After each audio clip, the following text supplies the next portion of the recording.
Good morning विद्यार्थी मित्रों। धोरण 7 विषय सामाजिक विज्ञान। विद्यार्थी मित्रों, આપણે પાઠ 9 પૃથ્વીની આંતરિક રચના અને ભૂમિ સ્વરૂપોમાં જોયું કે પૃથ્વીની આંતરિક રચના કેવી છે તથા બાહ્ય રચના એટલે કે ભૂમિ સ્વરૂપો કેવા છે। તેમાં આપણે ખડકો વિશે પણ માહિતી મેળવી। અલગ અલગ ખડકોના 3 વિભાગ છે ભાગ પડે છે। એમાં અગ્નિકૃત ખડકો તથા પ્રસ્તર ખડકો અને અગ્નિકૃત અને પ્રસ્તર ખડકોમાંથી રૂપાંતરિત ખડકોની રચના થાય છે।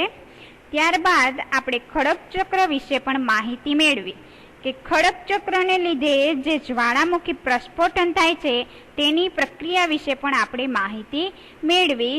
તો વિદ્યાર્થી મિત્રો, હવે આપણે થોડીક ખડક વિશે હજી માહિતી મેળવીએ। તો ખડકો છે એ આપણા માટે ખૂબ જ ઉપયોગી છે। નક્કર ખડકોનો ઉપયોગ આપણે શેમાં કરીએ છીએ તો કે સડક બનાવવામાં તથા મકાનો બનાવવામાં, ઇમારતો બનાવવામાં આના માટે કરવામાં આવે છે। સડક, મકાનો અને ઇમારતો બનાવવા માટે આપણે નક્કર ખડકોનો ઉપયોગ કરીએ છીએ। વિદ્યાર્થી મિત્રો, નક્કર ખડકો એટલે કે જે પદાર્થ છે તે આપણે એક પથ્થર સ્વરૂપે જોવાનો છે કે જેનાથી આપણે સડકોનું નિર્માણ કરીએ છીએ। તમને ખબર છે, સડકોમાં આપણે કાંકરી તથા રેતી એનો ઉપયોગ કરીએ છીએ, મકાનોમાં પણ તથા ઇમારતોમાં પણ। ખડક છે એ વિવિધ ખનિજોમાંથી આ બને છે। ખનિજ કુદરતી રૂપે જોવા મળતો પદાર્થ છે। એ કુદરતી પદાર્થ છે કે જમીનમાંથી નીકળે છે, જેમાં નિશ્ચિત ભૌતિક ગુણધર્મ અને નિશ્ચિત રાસાયણિક મિશ્રણ પણ હોય છે। ખનિજ છે એ માનવ જાતિ માટે એટલે કે આપણા માનવ માટે ખૂબ જ ઉપયોગી છે। કેટલાકનો ઉપયોગ આપણે ઈંધણ તરીકે પણ થાય છે, જેમાં આપણે જોઈએ કે કોલસો છે, કુદરતી વાયુ છે, ખનિજ તેલ છે તથા પેટ્રોલિયમનો પણ આપણે ઉપયોગ કરીએ છીએ। તો તેનો ઉપયોગ વિવિધ ઉદ્યોગો અને ઔષધિઓ બનાવવા માટે પણ થાય છે કે વિવિધ ઉદ્યોગોમાં પણ ખનિજનો ઉપયોગ થાય છે તથા ઔષધિ બનાવી હોય તો એમાં પણ ઉપયોગ થાય છે। જેમ કે આપણે ઉદ્યોગોમાં જોઈએ તો લોખંડ, એલ્યુમિનિયમ ઉદ્યોગ, સોનું, યુરેનિયમ આ બધા ખનિજોનો આપણે ઉદ્યોગમાં વિવિધ સ્વરૂપે ઉપયોગ કરીએ છીએ। ત્યારબાદ આપણે જોઈએ કે ભૂમિ સ્વરૂપોનું નિર્માણ કઈ રીતે થાય છે તો કે મૃદાવરણ એટલે કે પૃથ્વી સપાટી ઉપર આપણે જે ભૂમિમાં રહીએ છીએ એને આપણે કહીએ છીએ મૃદાવરણ। કે જે પર્વત વિસ્તાર છે, ભૂમિભાગ છે, એ બધા મૃદાવરણમાં સમાવેશ થાય છે। ભૂતકતીમાં વિભાજિત છે કે જેને મૃદાવરણીય ભૂતકતી પ્લેટ કહે છે। આપણે જે ભૂમિનું ભૂકવચ છે એમાં જે અંદરમાં ભૂતકતીમાં રહેલી જે પ્લેટ છે તો એ અંદરનો ભાગ છે એમાં પણ અલગ અલગ સ્વરૂપ ધારણ થાય છે, તો એ છે મૃદાવરણીય ભૂતકતી પ્લેટ કહે છે। તમે એ જાણીને નવાઈ પામશો કે ભૂતકતીઓ પ્લેટો એ પણ અલગ અલગ દિશામાં ફરતી હોય છે। તો વિદ્યાર્થી મિત્રો, ભૂતકતી પ્લેટો કે નીચેના ભાગમાં પણ જે પ્લેટો આવેલી છે ભૂમિના કવચ નીચે પણ એમાં પણ અલગ અલગ દિશાઓમાં તે ફરતી હોય છે। એટલે કે વર્ષે ફક્ત થોડા જ સેન્ટીમીટરમાં પૃથ્વીના જે પીગળેલ મેઘમાં હોય છે એના લીધે જે ગતિ થાય છે આ ગતિને લીધે એ બને છે। શું કીધું કે આપણે એક વર્ષમાં એ થોડાક જ સેન્ટીમીટરમાં એનો ડિસ્ટન્સ બંને પ્લેટો વચ્ચે જગ્યા રહે છે અને આથી એ પીગળે છે અને આ પીગળેલ મેઘમાં જે છે એની ગતિને કારણે આવું બને છે। પૃથ્વીની અંદર જે પીગળેલ મેઘમાં છે એ કેવો હોય છે? વર્તુળ રૂપે ફરતો હોય છે। આ વર્તુળ રૂપે ફરવાથી આપણે આગળ જોયું કે અગ્નિકૃત ખડકો છે એ અગ્નિકૃત ખડકો જેમ જેમ એનો પીગળવાથી તે શેમાં રૂપાંતર થાય છે તો કે જળકૃત એટલે કે પ્રસ્તર ખડકોમાં રૂપાંતરિત થાય છે અને અગ્નિકૃત અને પ્રસ્તર ખડકોમાંથી તે રૂપાંતરિત ખડકોમાં એનું નિર્માણ થાય છે। તો વિદ્યાર્થી મિત્રો, પૃથ્વીની નીચે ભૂતકતી પ્લેટમાં પણ તે ચારે બાજુ ફરતી હોય છે અને ચારે બાજુ ફરવાથી સેન્ટીમીટરમાં થોડો ડિસ્ટન્સ રહે છે અને પૃથ્વીના પીગળેલ જે મેઘમાં છે અતિશય ગતિને બળને કારણે એ મેઘમાં થોડીક ગતિમાં આવીને મેઘમાં પીગળે છે અને આમ બનવાથી આ સેન્ટીમીટરમાં થોડો ડિસ્ટન્સ રહે છે. પૃથ્વીની અંદર પીગળેલ જે મેઘમાં છે કેવો હોય છે, એક વર્તુળાકાર સ્વરૂપે થાય છે. પ્લેટની ગતિને કારણે પૃથ્વીની સપાટી પર પણ પરિવર્તન થાય છે કે જેમ ભૂકવચ છે, ભૂકવચની નીચે ભૂતકતી પ્લેટો છે એ ચારે બાજુ ફરવાને લીધે એ ગતિને કારણે આપણે પૃથ્વી ઉપર પણ એનો પરિવર્તન જોવા મળે છે. પૃથ્વીની ગતિઓને એ બળોના આધારે વિભાજિત કરવામાં આવે છે અને જેને કારણે આપણે એ ગતિઓ પેદા થાય છે. તેથી બળ પૃથ્વીના આંતરિક ભાગમાં નિર્માણ પામે છે કે પ્લેટની ગતિને કારણે પૃથ્વી સપાટી ઉપર પણ પરિવર્તન આવે છે અને પૃથ્વીની જે ગતિ હોય એ બળના આધારે વિભાજિત એટલે કે અલગ અલગ સ્વરૂપ જોવા મળે છે અને આને કારણે ગતિઓ પેદા થાય છે. અને તે બળ છે એ પૃથ્વીના આંતરિક ભાગમાં એટલે કે પૃથ્વીના ભૂતકતી પ્લેટમાં અંદરના ભાગમાં નિર્માણ થાય છે, જેને આપણે આંતરિક બળ તરીકે ઓળખીએ છીએ. એને ઇન્ડોજેનિક ફોર્સ પણ કહેવામાં આવે છે. અને જે બળ પૃથ્વીની સપાટી પર ઉત્પન્ન થાય છે તેને આપણે બાહ્ય બળ કહે છે એટલે કે એક્સોજેનિક ફોર્સ. આંતરિક ભાગમાં જે નિર્માણ થાય એને આંતરિક બળ કહેવાય અને પૃથ્વીની ઉપરના ભાગમાં સપાટીમાં જે બળ ઉત્પન્ન થાય એને આપણે બાહ્ય બળ તરીકે ઓળખીશું. આંતરિક બળ એ ક્યારેક આકસ્મિક એટલે કે કંઈક ખ્યાલ ન હોય ત્યારે પણ ગતિ એ પેદા કરે છે, તો વળી ક્યારેક એ ધીમી ગતિ એટલે કે થોડીક ધીમી ગતિથી પેદા થાય છે. ભૂકંપ અને જ્વાળામુખી જેવી આકસ્મિક ગતિને કારણે પૃથ્વીની સપાટી ઉપર પરિવર્તન આવે છે. વિદ્યાર્થી મિત્રો, અવારનવાર આપણે ભૂકંપનો આ સમયમાં આપણે ભૂકંપથી પરિચિત જ છીએ. તો ભૂકંપને લીધે ભૂકંપ અને જ્વાળામુખીને લીધે આવી આકસ્મિક ઘટનાને લીધે ગતિને કારણે પૃથ્વીની સપાટી ઉપર પણ પરિવર્તન આવે છે. ભૂકંપ આવે કે જ્વાળામુખી ફાટી નીકળે તો પૃથ્વીની સપાટી ઉપર ઘણું નુકસાન થાય છે અને ભૂકવચ પર ખુલ્લું એક એવું છિદ્ર હોય છે. ભૂકવચ એટલે કે પૃથ્વી સપાટીનો નીચેના ભાગમાં આવેલ તો એ ત્યાં એક એવું છિદ્ર હોય છે કે જેમાંથી શું નીકળે છે, પીગળેલ પદાર્થ, આપણે એને મેઘમાં કહીએ છીએ, એ અચાનક ફાટી નીકળે છે અને તેને લીધે જ્વાળામુખી પ્રસ્ફોટન થાય છે. આમ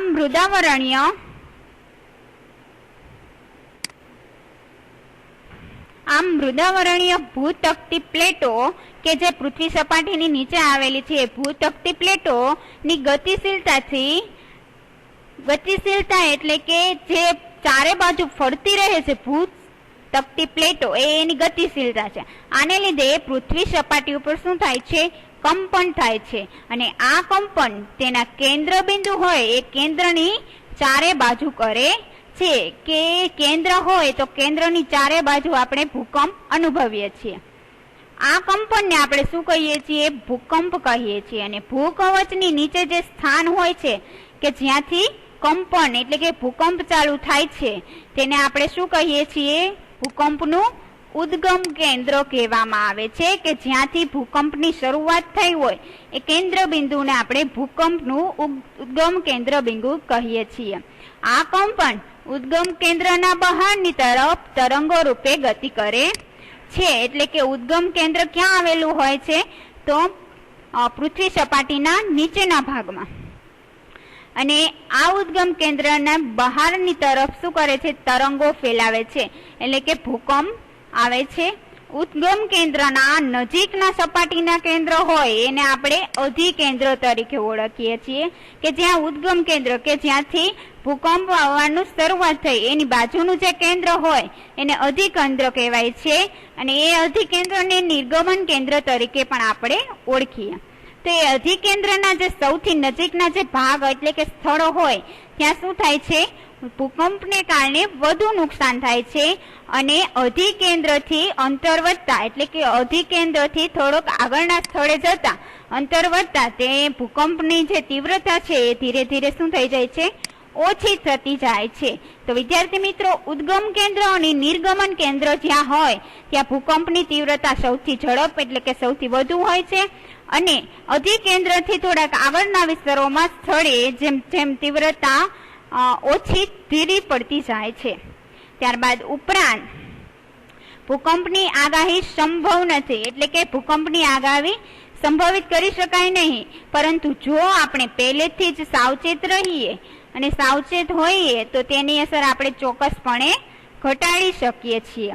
સ્થાનિક લોકો એટલે કે જે સ્થળે લોકો વસવાટ કરતા હોય એ લોકો કેટલીક સામાન્ય પદ્ધતિથી શું કરે છે, ભૂકંપની સંભાવનાનું અનુમાન કરે છે કે જેમ કે પ્રાણીઓના વર્તનને લીધે તથા તળાવોમાં માછલીની જે તીવ્ર હેરફેર એટલે કે વધુ હેરફેર વધી જાય તો, અને સરીસૃપ પ્રાણીઓ જે છે સરીસૃપમાં કે જે પૃથ્વી સપાટી ઉપર સરીસૃપ પ્રાણીઓ આપણે સાપને એને સરીસૃપ પ્રાણીઓ તરીકે ઓળખી શકીએ છીએ. તો એ પૃથ્વી સપાટી ઉપર આવે તો ભૂકંપનું નિર્માણ થાય છે કે એના ઉપર આપણે સંભાવના લગાવી શકીએ કે ભૂકંપની આગાહી હશે.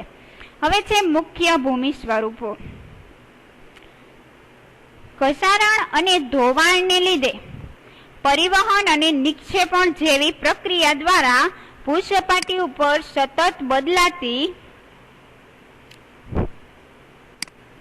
રહે છે. ઘસારણ એટલે કે પાણીનો પ્રવાહ એક જગ્યાએથી બીજી જગ્યાએ જવાથી જે જમીન ધોવાણ થાય છે, ઘસારણ થાય છે. પછી પરિવહન એટલે કે એક સ્થળેથી બીજા સ્થળે ઘસારણ યુક્ત પદાર્થો જાય તેને આપણે પરિવહન કહીએ છીએ. અને નિક્ષેપણ એટલે કે એક નદીનો કાપ જે ઢસડાઈને નદી દ્વારા બીજે સ્થળાંતર પામે એને આપણે નિક્ષેપણ કહીએ છીએ. તો આવી પ્રક્રિયા દ્વારા ભૂસપાટી ઉપર સતત પરિવર્તન આવતા રહે છે. પૃથ્વીની સપાટી ઉપર ખડકો તૂટવાથી એટલે કે જે નાના નાના પથ્થરો હોય છે, કાંકરી, રેતી, આ તૂટવાથી ઘસારણની પ્રક્રિયા શું થાય છે, વધુ થાય છે. ભૂસપાટી ઉપર આપણે જોઈએ છીએ જળ, ભૂસપાટી ઉપર જળ, પવન,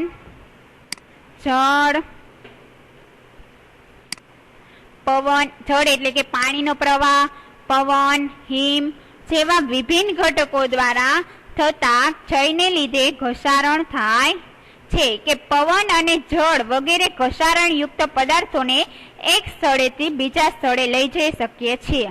કે પવનના લીધે પણ માટી જે ઉડે એનાથી નહીં પણ એક જગ્યાએથી બીજી જગ્યાએ માટીનું સ્થળાંતર થાય છે. ત્યારબાદ જળ કે નદીનો કાપ એક જગ્યાએથી બીજી જગ્યાએ ઘસારણ પ્રવાહને લીધે ઢસડાઈને જાય છે, તેને આપણે પરિવહન કહીએ છીએ. અને તે પદાર્થનું અન્યત્ર એટલે કે બીજે નિક્ષેપણ થાય છે. ઘસારણથી નિક્ષેપણ સુધીની આ પ્રક્રિયા છે એ પૃથ્વી સપાટી ઉપર વિભિન્ન સ્વરૂપ એટલે કે અલગ અલગ સ્વરૂપમાં નિર્માણ થાય છે. હવે ત્યારબાદ નદીનું કાર્ય શું છે, તો કે નદીના પાણીથી જમીનનું ઘસારણ થાય છે કે નદીનું પાણી હોય એનાથી પાણીનો વધુ પ્રવાહને લીધે જમીનનું ધોવાણ થઈ જાય છે અને ઘસારણ થાય છે. જ્યારે નદી નક્કર ખડકો પરથી એટલે કે પર્વતો એવા ખડકો પરથી સીધા ઢોળાવવાળી કે ખીણ કે નીચાણવાળી વિસ્તારમાં જે પડે તો તેને આપણે શું કહીએ છીએ, જળપ્રપાત અથવા તો જળધોધ કહીએ છીએ. વિદ્યાર્થી મિત્રો, બાજુની આકૃતિમાં આપણે જળપ્રપાત જળધોધ વિશે આકૃતિ જોઈ શકીએ છીએ. ત્યારબાદ જોઈએ,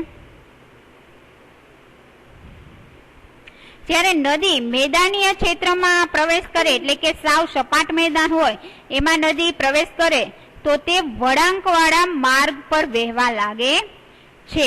કે મેદાનવાળા પ્રદેશમાં થઈને નદી વળાંકવાળા માર્ગ ઉપર વહેવા લાગે છે. આ નદીના જે મોટા વળાંકો હોય છે કેવા હોય છે, સર્પાકાર હોય, સર્પાકાર વાહન માર્ગ તરીકે ઓળખવામાં આવે છે. ત્યારબાદ સર્પાકાર વાહન માર્ગના કિનારા પર સતત ઘસારણ અને નિક્ષેપણ શરૂ થઈ જાય છે. એટલે કે સર્પાકાર વાહન માર્ગ હોય તો એ સતત ઘસારણ એટલે કે જે પાણીના પ્રવાહને લીધે જમીનનું ધોવાણ થાય છે તે, અને નિક્ષેપણ એટલે કે જમીનનો પાણીના પ્રવાહને લીધે જે કાપ હોય છે એ એક જગ્યાએથી બીજી જગ્યાએ સ્થળાંતર થાય છે. તો આ બંને પ્રક્રિયાઓ સર્પાકાર વાહન માર્ગને લીધે શરૂ થાય છે. સર્પાકાર વળાંકો હોય છે એ સમય જતા કેવા હોય છે? ખૂબ જ નજીક આવી જાય છે